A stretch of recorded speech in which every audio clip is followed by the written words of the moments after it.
Okwawukwanako nga bwe gubadde bulijjo abaka bakedde ku ssaawa emu n'ekitundu ku paalamenti mu lutuulo olw'enjawulo mwe basuubira lipoota y'akakiiko k'amateeka ku nnyingo 12B okusomebwa.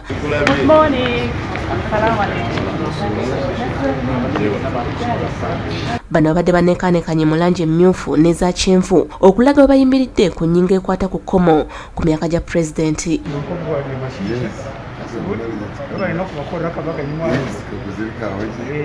Wabula ab'oludda oluvuganya gavumenti bakyabuusabuusa oba alipoota eno enaateesebwako nga bagamba nti ensonga zikyali mu kkooti. So awo we tugenda okusookera era tulowooza nti sipiika ajja kukkiriza awatali kunyigirizibwa kubanga ensonga zino ziri mu kkooti.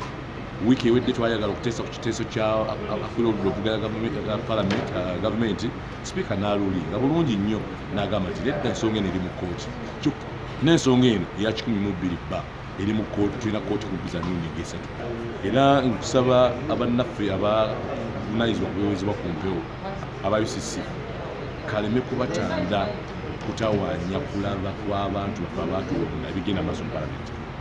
Tebaggyako mikutu, abantu babaleke balabe ebigenda maaso mu paalamenti, balabe nti omubaka gwe baalonda Tesebagala Ssenyindo ensonga eno bwe yajja mu twebuuzaako ebitundu ebyenjawulo mu Kawempe twamugamba nti kino kye twamugamba. Obeid Lutale yakusakidde eggulire lino ku Bukedde TV 1.